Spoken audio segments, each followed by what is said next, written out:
There we go. Let's start again. Good morning, everyone. My name is Jose Rojas, President and Treasurer of NETPA, and welcome to our May virtual meeting.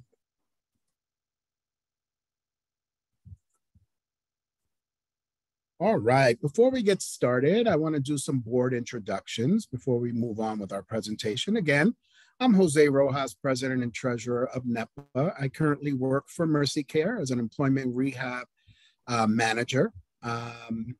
I really believe in helping people engage in what's meaningful to them. So I am a proponent of people finding their passion. And that's what draws me to NETPA. We also have our Vice President, Leah Hill. She has her master's degree in project management. She maintains certification as a nationally certified workforce development professional. And after work, she enjoys hiking, biking, and spending time with her family. We also have Sherry Zawinski, who is our secretary, and Sherry is our remote board manager. She is out in the Midwest, and she continues to be active with NETPA. She earned her bachelor's degree from the University of Nebraska at Omaha. She spent the last 13 years doing workforce development, bringing businesses and job seekers together, working with TANF and WIOA contractors. In her spare time, she enjoys exploring new restaurants, sightseeing, and spending time with her family and her brand new puppy. We also have on our board Winslow Zhang, who is our social media specialist. Winslow moved to the United States back in 2010. He attended a University of Iowa, has his bachelor's degree in psychology. He recently received his MBA degree in strategic human resource management. He is currently working for ASU in their as an HR recruiter. And personally, Winslow enjoys exploring the food scene, trying out different restaurants, and he also likes to try recipes he finds out online. And then we also have, last but definitely not least, we have Maggie Kasperek, who's a board member. She's an experienced economic development manager with a demonstrated history of working in the health and wellness industry. Unfortunately, today is Maggie's last day as serving as a board member of NETPA. Maggie retired a long time ago, and she continued her unwavering efforts to continue to help NETPA meet its goals. So I just want to take a moment and give a shout out to Maggie Kasperek for all her years of service. She's been a part of NETPA for over 10 years, and she is a wonderful human being. And we're so excited, Maggie, for your new chapter and your ability to travel and continue to enjoy your life. So again, Maggie, thank you so much. Maggie, do you have anything you want to say before we move on? No, but thank you very much, Jose. It has been a wonderful experience, and it's been great working with all the employers and the community partners. It's a sort of a sad day, but I'm excited about different things that are going to be happening in my life. So thank you so very much for participating. And we have a great board here. So we're very, very fortunate. Thank you. All right. Thanks, Maggie. All right. Just a little quick note about NETPA and what our core values and vision are. So we really believe in connecting the underserved to the right employers, believing in growing our community and doing what's unconventional. Our purpose, together with our community partners, we recognize job seekers with barriers and challenges, and we're going to connect them to long-term gainful employment. We're hopeful in the next few years that we continue to build our community partners and our work with employers and continue to receive guidance and support and direction as we help them hire qualified employees. All right. So if you're interested in joining NETPA, individual fees are yearly. It's $25 for an individual, $25 for a company or an organization, and that allows you to allow for 5 people to attend our meetings. So if you're interested, you can go to our website and it'll walk you through that process. So now let's get to why we're all here. So today we are super delighted to welcome Kevin McCloskey and Keith Meadows. Kevin is the Senior Director of Partnership Development at Disability Solutions. Keith is a hiring and engagement specialist, and today they're going to present on mental health wellness in the workplace. They're going to discuss and address how to support mental health in the workplace. They're going to review a wide variety of mental health conditions, frequently asked questions, and the stigma surrounding those things. So with that being said, I'm going to stop sharing. And Keith, are you ready to take the ball? Yeah, Kevin will take the ball first. Okay, let me make sure that, okay, I'm making you the host. You're good to go. All right. 1 second. Now, quick question, Keith, as you're getting ready to present.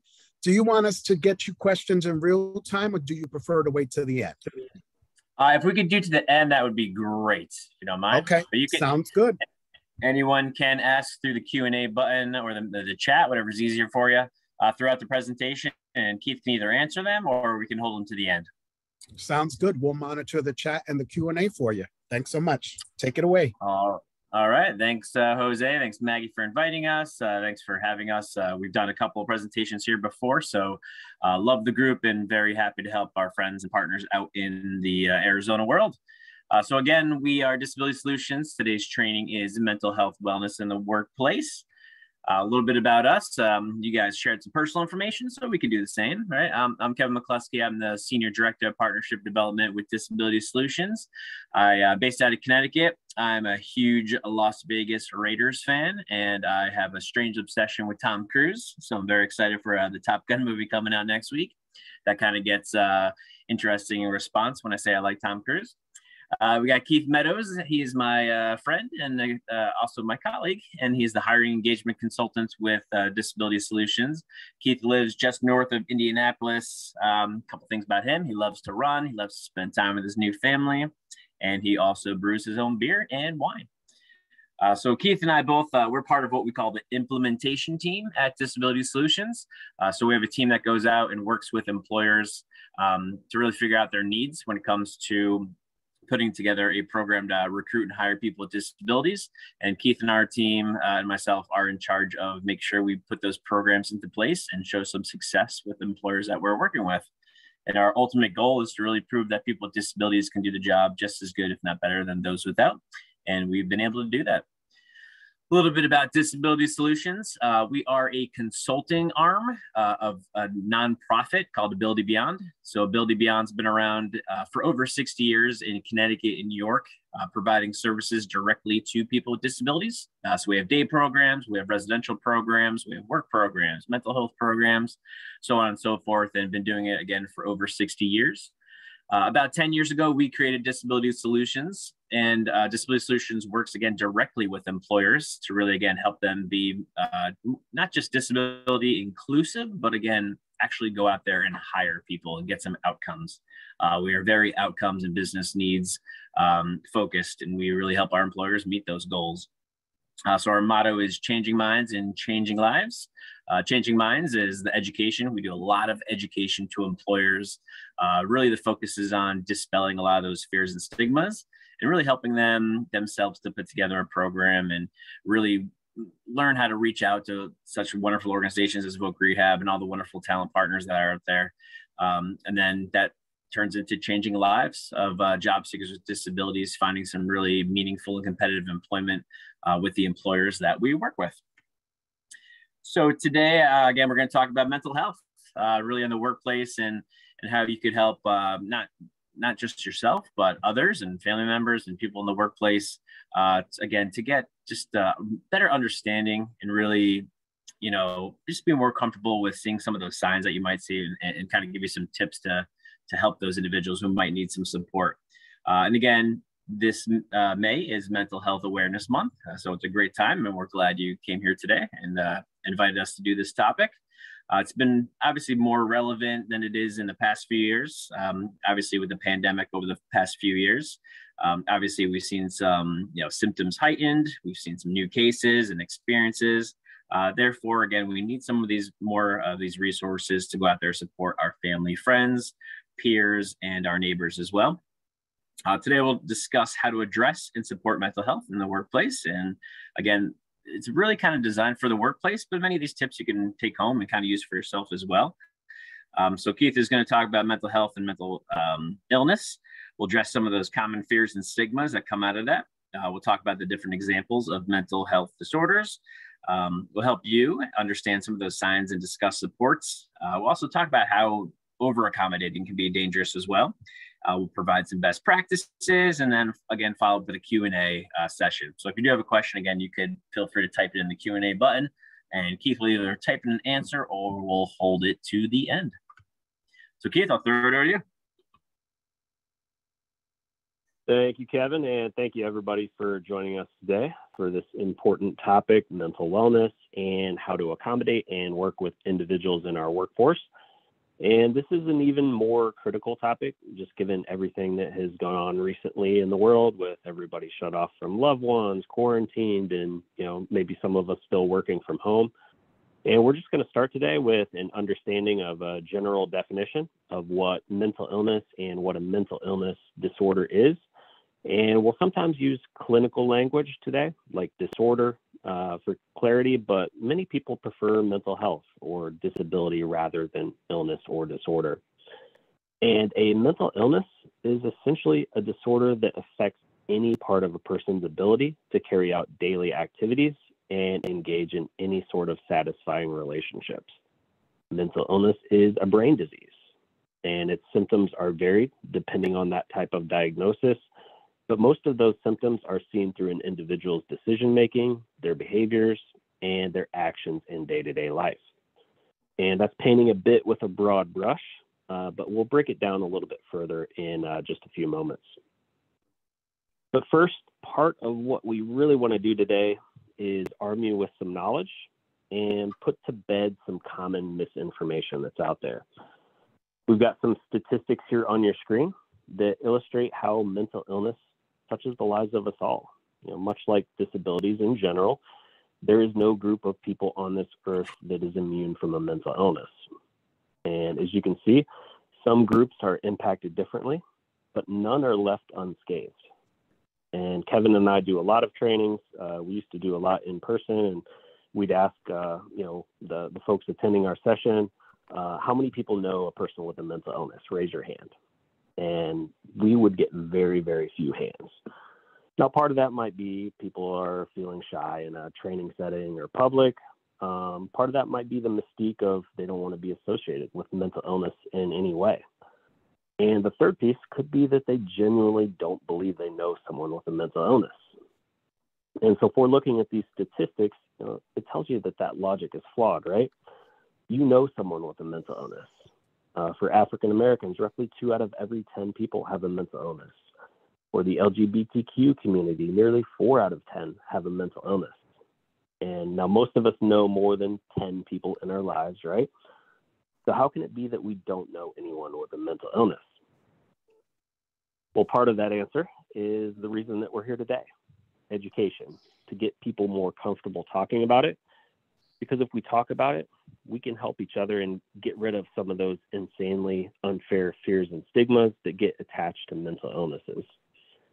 And we have a couple of slides for you that have graphs on them. They may be a bit small, but I promise I'll walk you through them here. And these graphs were compiled from a 2015 survey of over 500,000 people in over 200 countries, gathering their thoughts about mental illness. And this first graph that's on your screen breaks down people's level of comfort discussing mental health. And so that red bar is how comfortable they are talking to friends and family members. And that green bar is how comfortable they are talking to their employer about mental health. And the responses range from very uncomfortable to very comfortable, with a few stations in between. As you can see here, virtually no one is comfortable talking about mental health. And so that is a really big part of the problem that can help become a solution. And so if you add up the numbers here, 56% of people say they'd be uncomfortable talking to friends and family members about mental health. And 84% say they'd be uncomfortable talking to their employer. And so that just shows the work we have left to do. So our second graph today shows people's responses to the statement, people are generally caring and sympathetic to people with mental illness. And then they were just simply asked to rate whether they agreed or disagreed with that statement. And as you can see, 53% of people disagreed with that. Or in other words, they acknowledge that we as a society, we aren't very caring or sympathetic to people with mental illness. And so if you mix that with a lack of education, hesitation to talk about it, and some of these fears and stigmas that we've got coming up next, you've got a pretty nasty recipe for how people view mental health. And as employers, you can take this knowledge and begin to help us shine a light with education and empathy and help us change that narrative. So one of the main reasons we put this slide towards the beginning is it's important to fight against some common fears and stigmas that are out there about mental illness and mental health issues. And the first and probably most upsetting stigma for us is that people with mental illnesses are always dangerous. And that's actually something that we've heard for years and years, and it's all over the news and in the media and movies. And it's always someone who has a mental illness that is violent, is what we hear. And to be fair, do some individuals with mental health have risk issues with violence? Absolutely. But there are also the overwhelming majority of individuals in our community that don't have those same risk issues. And so the statement, all people with mental illnesses are dangerous, is like saying that all people who are left-handed are convicted criminals. If we just think about that for a second, are there left-handed convicted criminals? I'm sure that there are, but if you're saying that everyone who is left-handed is 100% a convicted criminal, you just sound foolish, right? And nobody's going to take you seriously. But yet that's what we do for people with mental illnesses. And so we can change that. And in actuality, what we see is exactly the opposite of that. You know, if we're looking statistically at individuals who commit crimes versus individuals who are victims of crimes, it's people with mental illnesses that are more than twice as likely to be victims of crime themselves. And so the question is, am I saying that people with mental illnesses are much more likely to be crime victims than to commit one? Yes, that is statistically true, but that's not what you'll find every day in the media and our everyday pop culture. Another common misbelief is that people with mental illnesses make up their symptoms, that they choose to have the problems that they do. And I can tell you that's not something that anyone would choose to have. Just like, you know, other physical illnesses or disabilities, you know, this is an illness that is very impactful on individuals' lives. And if they had a choice, they would want to live adaptive, happy, productive lives, just like all of us want to. Our last common fear and myth here is that people with mental illness are not as capable. They're not as productive. They're not as intelligent as someone who doesn't have a mental illness. And we know that's not the truth. You know, our society is becoming more comfortable talking about mental illness, and we aren't where we need to be yet. But we have incredibly successful CEOs with mental illnesses, actors, sports figures, pop culture, becoming more comfortable having these types of conversations. And, you know, if you're a company out there, mental illnesses also give people different perspectives and insights, which helps companies with thought diversity and creativity. And it's certainly encouraging the progress we've made, but we've got much more work to do. Kevin, I'll throw it back to you. Thanks, Keith. So I can probably just, carve out an hour of our time just going through the different types of mental health illnesses out there and conditions.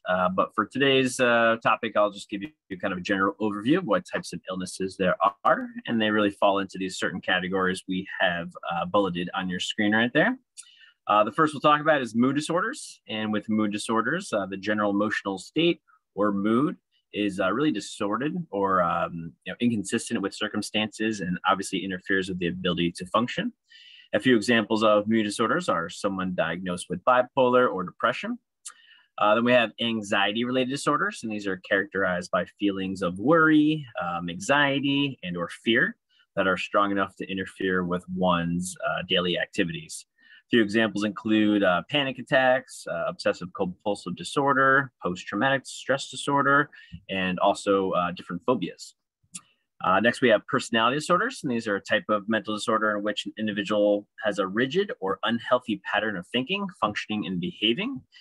So a person with a personality disorder has trouble perceiving or relating to situations and certain people. This causes significant problems and possible limitations in like social activities and relationships and work and school as well. Personality disorders usually begin at the teenage years and or early adulthood, and are really grouped into 3 clusters based on some similar characteristics and symptoms.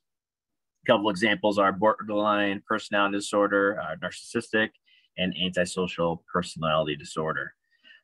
Next, we have psychotic disorders. And these are a type of mental illness where the individuals, they really lose contact with reality and experience a range of extreme symptoms that possibly includes hallucinations or delusions.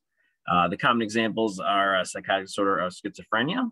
And fun fact, not fun fact, but a fact here is less than 1% of the mental health community who carry a diagnosis actually carries a psychotic disorder. So it's very, very uncommon to have a psychotic disorder, even though we're constantly seeing the news and the media and Hollywood that they create an illusion that mental health actually equals that psychotic disorder. So just absolutely not true, and a good job of our media there. So eating disorders describe illnesses that are characterized by irregular eating habits and severe distress or really concern about one's body weight or shape. Eating disturbances may include inadequate or excessive food intake, which can ultimately damage one's well-being. A few examples are bulimia, anorexia, and binge eating. And although eating disorders can obviously affect any person or gender at any type of their life stage, they're most reported by adolescents and young women. In fact, 13% of the youth may experience at least one eating disorder by the age of 20. Second to last, we got trauma and stress-related disorders. And these are a group of emotional and behavioral problems that could possibly result from some kind of childhood traumatic or stressful experiences. Also include exposure to physical or emotional violence or pain. This includes abuse, neglect, some kind of family conflict. A few examples here are PTSD and acute stress disorder. And we see this type of disorder in folks who have been through obviously significant trauma in their own life. We see it sometimes in the veteran community.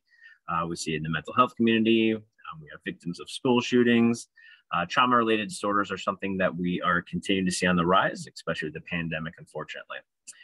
Our last area and category is substance abuse. And this refers to substance use or dependence of drugs, cigarettes, alcohol, or prescription medications. Symptoms include behavioral changes, and this especially for employers in attendance and drop in performance, possibly some suspicious behaviors, unexplained change in personality or their attitude, lack of motivation.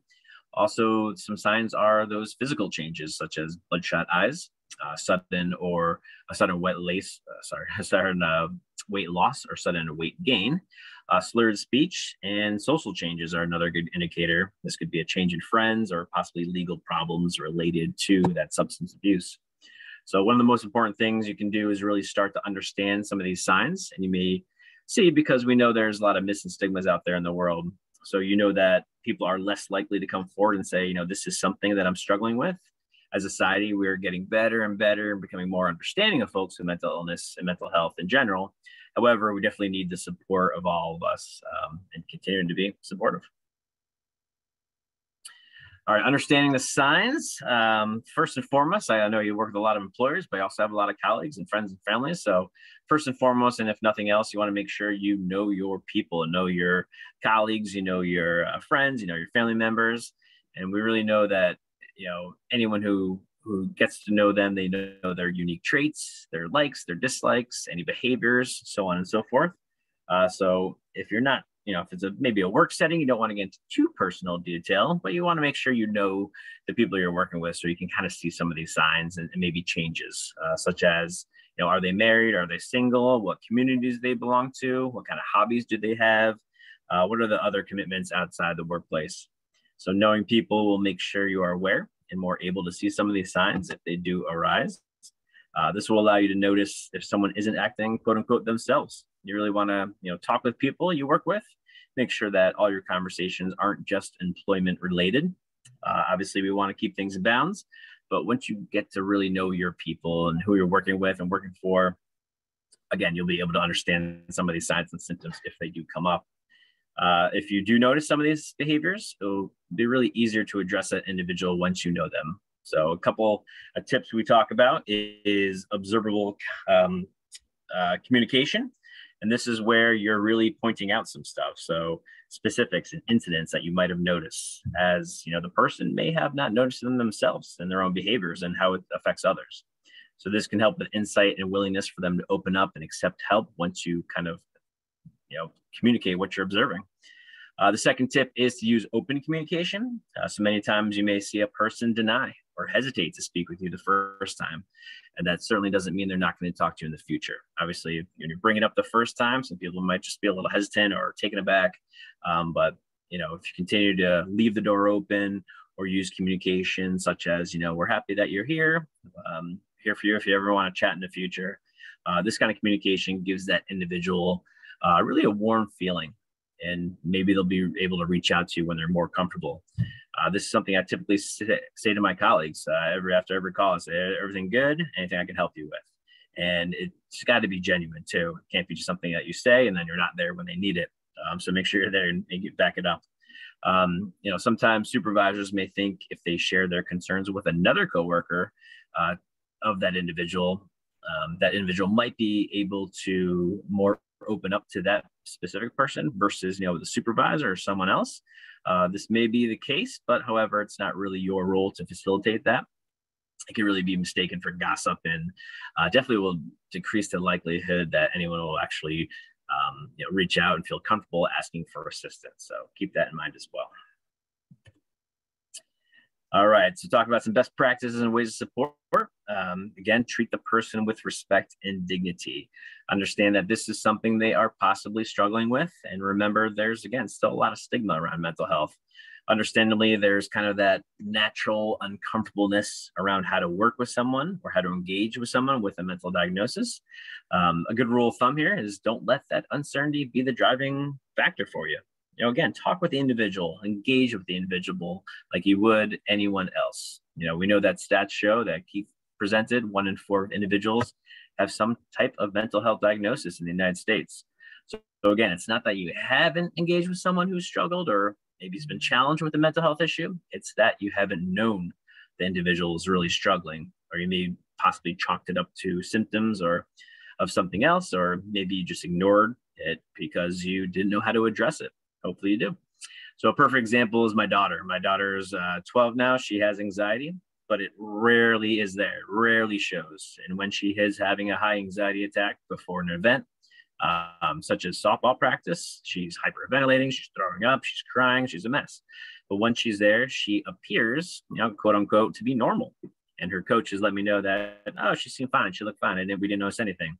But inside, she is 100% not. But in her case, she's been able to kind of overcome those symptoms more often than not and be able to move on and be successful in what she's doing. Again, it comes and goes. 95% of the time, there's no anxiety at all. And she actually becomes a life of the party, which kind of scares me as a dad, if I'm being honest. But again, it's not always there. And just because it's not there one time doesn't mean it's not there another time. So you never know what people are going through. The next can happen outside the office as well as inside the office. Do not blame the person for his or her symptoms, especially in our busy lives and competitive workplaces and busy lives and all that stuff. We need people to perform at certain expectations if you're an employer, or we just, expect things of people. It's quick and easy to react if some of these symptoms or illnesses with comments such as, why didn't you take your medicine, or why didn't you get help sooner? Remember, you are there to support, not criticize or judge. Mental illness is it's really the only disease that we blame the victim for. We don't do this with any other type of physical issue. We don't look at someone who has multiple sclerosis or someone who has cancer, and we don't look at their symptoms and say, hey, why aren't you willing to do this? How are you sick again? Why can't you come in as everyone else does? And unfortunately, we do this with mental illness. Again, we're getting better, but we continue to do this with mental illness time and time again. And we're blaming the person for the symptoms of a disorder that if they had it any other way, they would certainly not to have it. So don't blame the individual.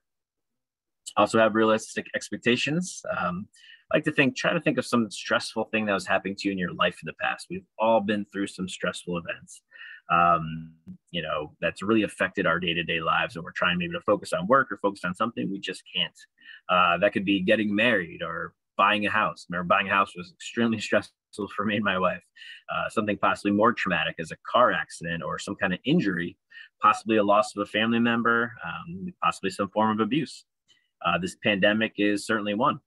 Some of the incidents were really bad at the time, with a roller coaster of emotions and experiences. And now possibly these emotions and experience are no longer there, or maybe they're lingering depending on the incident. But they certainly were real, and they were stressful, and you went through them. So think about what are the ways you were or would have liked to be supported during those events or offered help.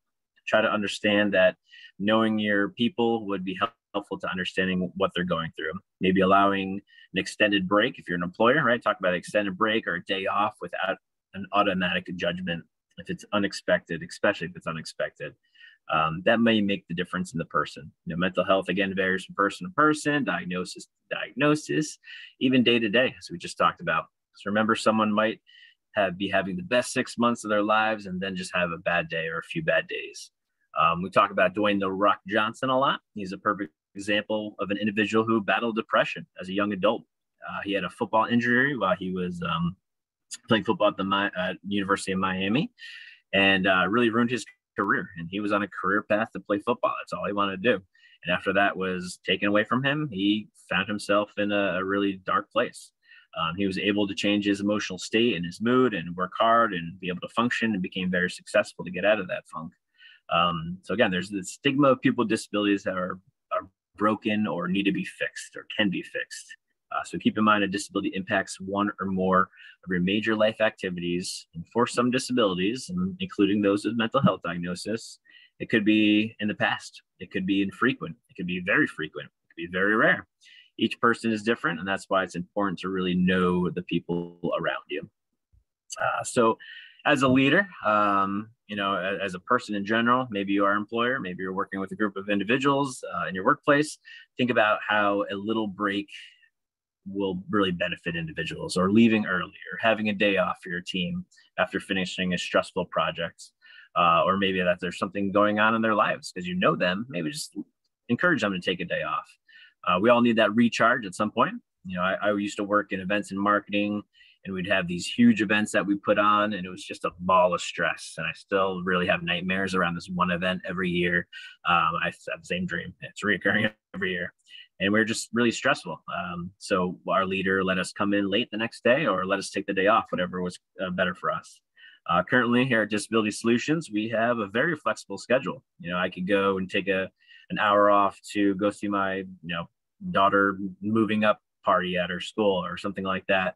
As long as I make it up and there's not any, critical activities planned with work, I'm able to take those days off. And that creates a lot of opportunities for me to de-stress. You can also provide some practical help and lead them in the right direction. But if you do see some of these signs that we talked about, you might want to make sure you reach out. Always let them know that there's always some kind of support available. Make them aware and educate them on the different programs out there that they might be eligible for. If you're, working with someone internally at your organization, there could be an employee assistance program that offers varying levels of free support, like counseling. Those are called EAPs. If you have an HR department, they might have a list of local resources. We'll share some at the end of this presentation as well. But there's a lot of stuff and a lot of available resources out there that are actually free. The pandemic actually created a lot of great opportunities where you can speak with someone you're close to, or you can speak with a total stranger and just talk, you just get those thoughts out. So keep in mind that especially folks who are new to understanding their diagnosis, they may not understand how it impacts other people, or in some cases themselves. So keep that open communication, as we discussed earlier. If we go back to that observable communication, say things like, last Tuesday that I know we all gathered around for lunch and you were kind of quiet and hung to the side. Is there anything we can do to make you feel more comfortable? You want to use this versus, hey, there's something wrong with you? We've all kind of done that before. So offer support and resources and really guide the individuals that might be going through something. Again, make sure when you're speaking with anyone, respect privacy. You don't want to talk behind their back about it unless you're really trying to help them. Again, this is true for anyone you work for, work with, or a friend. We know there's stigma out there, and we know that as understanding, as empathetic we could be, folks are still going to be concerned that they are being judged or victimized, or their employment could be jeopardized, or they're going to be judged in some kind of way. So there's a huge common belief that there's no place for folks with mental illness in the employment world, and we're here to change that and work with you as well. So we know that's not 100% true. Understand that you may engage in an open communication, you may engage in that observable type of communication, and people initially may not respond or feel comfortable at first, but the more you do it and set that pace and set expectations that you are someone that can be trusted and you are somebody that has that open door policy, the better relationship you're going to have with your colleagues and your friends, and you'll be able to, help them on their way. All right, so wonderful COVID. Hope we'd be done with this word, but I guess we're not at this point. So we've been through some unusual times over the past few years, and this really, again, has increased cases and heightened symptoms of mental health. So pandemics can be very stressful, as we all know now, right? People were worried about their jobs. They might still be worried about their jobs or their health or bills or their families, or working from home was either a success or was a disaster. I homeschooled my kids for years. It was very stressful. And now 2 years later, most of us are kind of back to that daily grind that we had off for 2 years. I was just talking to a friend, and I was like, we didn't learn anything. Like we shut down and everything was great for a while, right? And we were scared and stuff, a lot of stress, but we all just kind of took a break. And now I feel like we're back to it right away. I know my work schedule is crazy, and my personal schedule with my kids is just as like a part-time job in itself. So first here, you want to make sure that you take care of yourself. We've been talking a lot about those you might be working with, or friends or family, but more importantly, don't forget yourself. You may be feeling a lot of what we're talking about right now yourself. So realize how you can better yourself, and then, take on some of those resources we talked about, and then you can help those around you. So now that we're in, hopefully, post-pandemic, as I think we can call it, some of us are still working from home. Some of us are back to work. And working from home is either for you or it's not for you, as we've all found out. I love it personally. Some don't. I have a brother-in-law who honestly couldn't last a week, and he was out in a portable office. He couldn't deal with it. So think about those social butterflies in your office. These are the people who love that in-person interaction in the office. They thrive on it. It actually makes their performance better. I'll use an example. We work with a company called Synchrony that's actually based in Phoenix, but this is not a Phoenix employee. A lot of their roles went to remote right away, and they're still remote. So remote work, again, could be very hard for those social butterflies. This individual is a self-described social butterfly, and again, that in-person interaction and communication truly helped to drive his performance. He's a solid employee. He's won numerous performance awards over the past years. And during the pandemic, he started to really struggle in the beginning. So much as supervisor actually reached out to Keith and I for some recommendations. And again, he was doing great. And again, going back to some of the tips we talked about, Keith and I knew this individual. We knew that, he doesn't have a lot around him. He doesn't have a lot of family or friends around him. And he absolutely loves his work in his old work environment, where he had that opportunity to interact and socialize. Turns out the company had infrequent team meetings, and many of the employees were actually left on a kind of a deserted island. So we encourage their managers to really think about increasing some of those frequency of those face-to-face meetings. I think a couple of years later now, we're kind of sick of those face-to-face meetings. But we encourage it to reach out and kind of work with their ERGs to have video calls set up where they could have the opportunity to talk with individuals and kind of vent if they needed to. And this really helped them as well. And also, those video calls can actually have a reverse effect, as we talked about too. So some people, some with different disabilities, including mental diagnosis, might really heighten their symptoms for those more frequent video calls. I've recently worked with an employer who said we have an on-camera policy for all our meetings, and think if that's really always needed, or is it just some silly policy that the work has that you think is doing some good? So again, we suggested working with the ERGs to set up some times, open Zoom link, where those employees can get that meaningful connection. As a worker, as a manager, whatever kind of role you're in, you want to take time to reach out and let all employees know of these resources and other available resources. But you also want to increase those check-ins and fun activities on a regular basis. Disability Solutions, we have a end of the month happy hour on camera with all of us, and we talk about what happened in this past month, what are our big successes, and then we talk about some personal information, what we're doing for the weekend, and we play a fun game. It kind of just let us relax and get away from that daily grind. So remote work in some cases is definitely going to be around for a while, and it can have a tremendous effect on the workforce in whole. So even if it isn't that face-to-face Zoom call, I think it's still really beneficial to increase those one-on-ones, check-ins with your staff or your colleagues, even if you aren't remote. It's a simple message or a phone call, say, "Hi, how you doing?" That always goes a long way, because once you give that, some people will just get back to you, right? So again, message, phone call. Again, the pandemic really has left a few scars on us. And those who have empathy, especially employers, and set up outlets for their employees, are the ones that are going to keep getting the best talent and take it to the next level.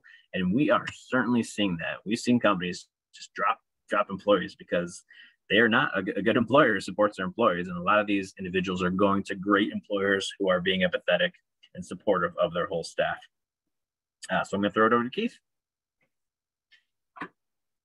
Thank you, Kevin. So a lot of what we've talked about today is just being a good human and having conversations with people and creating outlets where conversations can happen to help people. It's important to know, if you're in human resources, you may occasionally get a request for an accommodation from someone with a disability or a mental illness.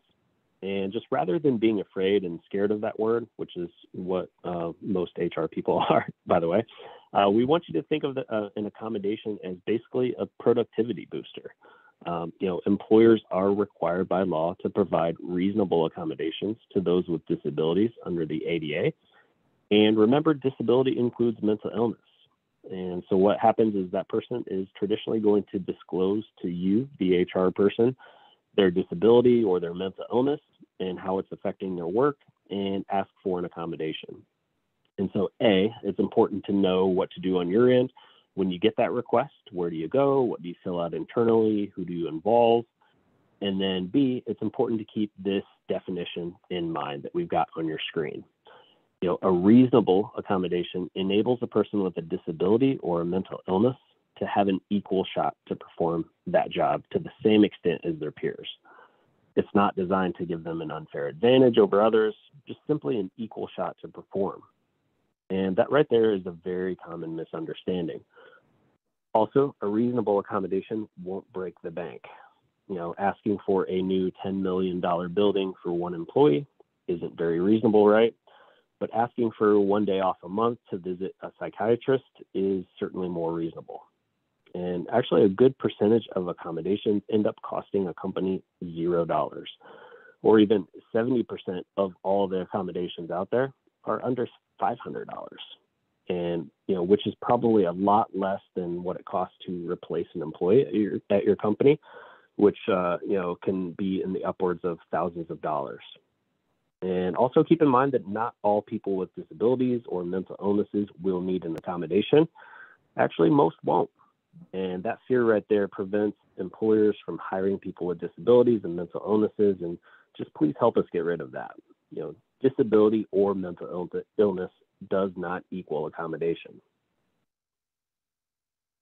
So we are big fans here of natural supports. And these are things that you already have available for anyone, or items at your disposal that make someone feel more a part of a team. And here we want to talk about over-accommodating specifically. We touched on reasonable accommodation. We learned it was all about equality, right? Being able to do the same job as your peers. Some employers tend to go overboard. They learn that John in accounting is bipolar. And let's assume John is performing at an awesome level already. But you being the conscientious manager, you feel bad that he has a disability.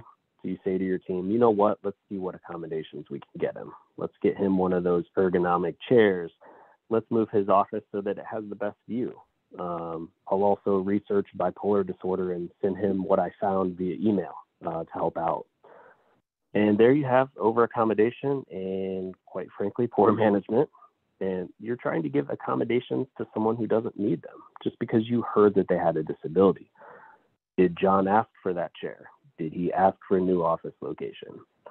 Not only have you over accommodated, you put a spotlight on John specifically because of his disability.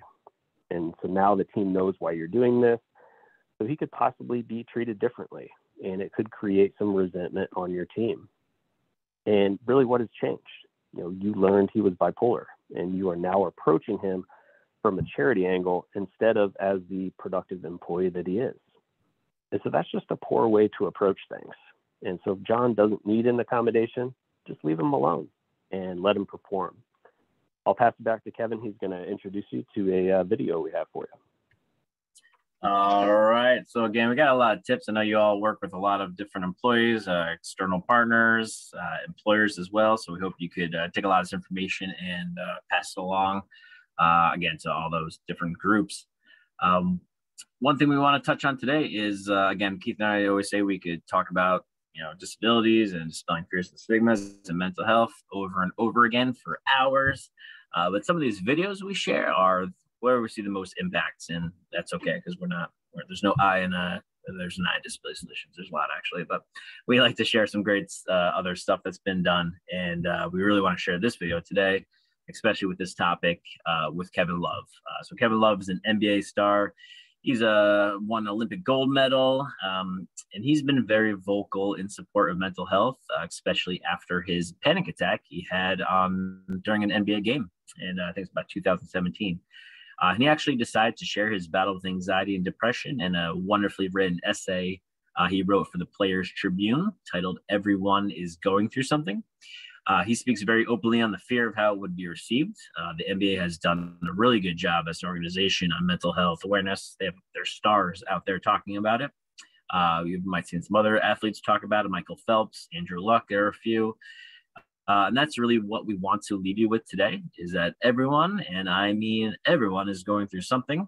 And although, we need our colleagues and our workforce and our leaders and, and everyone to kind of be productive, especially in our busy lives, the better you are there for them, the better they are for you. So I'm going to play this wonderful video. It's an interview he did with ESPN. I think her name's Jackie McMullen, great reporter, and enjoy. It's interesting when you have a injury, so to speak, and you have a knee injury or my hand or, it's an ankle sprain. It's a lot different when you can't see it and somebody doesn't know what's going on outside the lines. Everybody's going through something. Success is not immune to depression.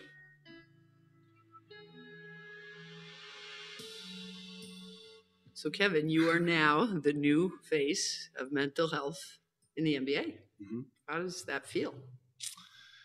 At first, it was a little scary. I think from suffering with anxiety and depression for a long time into having my first panic attack on November 5th and not really knowing what that meant to fast forwarding being here now, it's changed my frame of mind. And I really do believe in writing my piece that everybody is going through something. So knowing that it doesn't discriminate and knowing that I'm trying to change the stigma, not only for, people in sports, but all over. And I remember talking to my agent and he said, "Are you sure you want to do this? Because a lot of people are going to talk about it." I said, "Jeff, I don't know if anybody will, but, just understand I'm trying to help people." He goes, "I get it. If you help one person, if you help one kid, it could be absolutely life-changing and groundbreaking for that kid." Let's talk about the panic attack for a minute, because that's when the world got a little glimpse of what was going on. So take us through what happened that night. Well, it was very scary for me because I have always had the anxiety, and like a lot of people, when, either it's like, for example, you want to go to bed or you want to go to sleep and you think, I have a big game the next day. And so what happens? You plan your routine, you try to go to sleep, you get ready, and then you dig up the worst things that have happened the last 10 years for you. So I think it was a combination of things that were going on in my life that led up to that point, as well as it was a 5-7 start. And on November 5th, I just remember not quite feeling right. I remember we went through a few plays. There was a timeout. I got to the huddle, and that's when I felt something that I'd never felt before. I couldn't catch my breath. I felt like my mind was completely out, and Ty Lue had said something to me. I told him I'll be right back. I ran in the locker room. I was essentially searching for something that I couldn't find. I didn't know this feeling. And then I just basically ran to our trainer's room, fell on the ground, collapsed, and my heart was jumping out of my chest, and I couldn't get air to my lungs, and essentially was trying to clear my throat, sticking my hand down my throat, trying to get myself Seriously? air. Yeah, so it was must have been terrified. It was terrifying. I thought I was having a heart attack. I really felt like I was going to die in this moment. I'm getting hot thinking about it. It was a moment that nobody wants to have, but it was very eye-opening. And then going to the hospital after that, everything checked out. And I was basically thinking to myself, well, what happened? I've now come to a point where I just kind of lay all my cards out on the table and say, this is what you get. And having that freedom of mind is something that I've never really had. It's actually given me peace. And sometimes things get worse in order to get better. Sometimes there is a rock bottom, but I know that people reaching out for help or talking to someone, it does really work. And for so long, I put that off, thinking I didn't need it, because that was my playbook when I was young, is to suppress it and be a man. And I think the masculinity thing is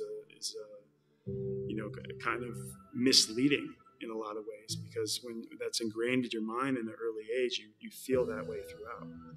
I wish I would have had the presence of mind earlier on to face these things, but sure. I think everybody has their moment, their aha moment, or that moment where they're able to come forward with these type of things. So now I'm going to ask you what everyone wants to know.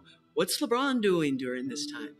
Well, I remember the first thing he said to me after that came out was that he shook my hand on the back of the bus. He kind of let everybody get off, and he said, "You really helped a lot of people today. You helped a lot, not only a lot of kids, but you helped a lot of people."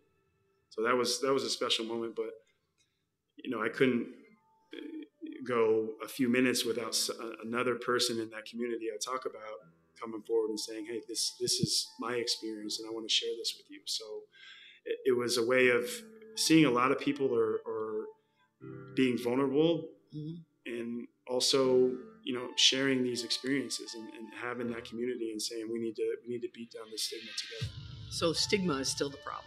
There's still plenty of guys that have issues, and they don't need to come forward to me or to you, right. But they do need to get the help. But there are players out there that think you're soft because you did this. They think DeMar's soft. They're going to think everybody that comes forward is soft. What do you say to them?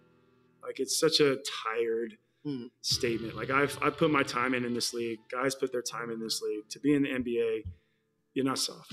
And to come forward with this, it's, like I said, that's tired. It's outdated. And it actually, in the end, is probably, for me, it was the best thing I did. And it's only going to help you moving forward. And it doesn't just mean basketball players or anywhere in sports. This is everyone and every human thing. All right. Such a great video there. It's important to talk about it. Talking about it helps people. And, your company may have some great internal resources like employee resource groups or, mentors for new employees.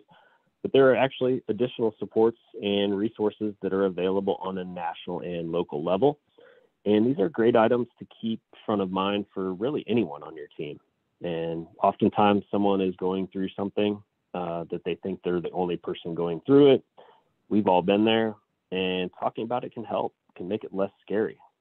There are substance abuse hotlines, a crisis hotline, the suicide prevention hotline, the Trevor Lifeline for those in the LGBTQ community going through a crisis. There's an outlet for veterans who might be struggling. In addition, a lot of communities have local resources available, and these are all great items to have handy or accessible for anyone on your team. Also, does your company have additional internal resources available, like a employee assistance program or an EAP for employees who are struggling? Or those ERGs or employee resource groups that I just mentioned, just making sure that that information is common knowledge. How do they join? How do they get involved? That constant and regular communication will help your employees keep top of mind what resources are available if they find themselves struggling. So we've got just a quick review for you. We let you know today that no group of people is immune from disability. And that includes mental illness. It affects all genders, all ethnicities. It's also still very taboo. Everyone is afraid to talk about it. And having so many people affected by it with so little meaningful dialogue just leads to irrational fears and stigmas. So talking about it destigmatizes it, and we need your help with that. If you manage people, get to know them. And I don't just mean get to know their names. If you know your people, you'll be able to identify signs when they're not acting like they have in the past. And that certainly doesn't mean, saying to John in accounting, hey, John, I know that you're bipolar and I just wanted to see how that was going today because you seem off. A much better way might be something along the lines of, hey, how's it going today, John? There has to be a relationship there beyond being afraid of the boss. And also don't blame the person for their illness. If you know that they have anxiety and you keep telling them to calm down, or you don't see what the big deal is and statements like that, you're essentially blaming the person. And what's not a big deal to you can be a very big deal to someone else. Just two different perspectives.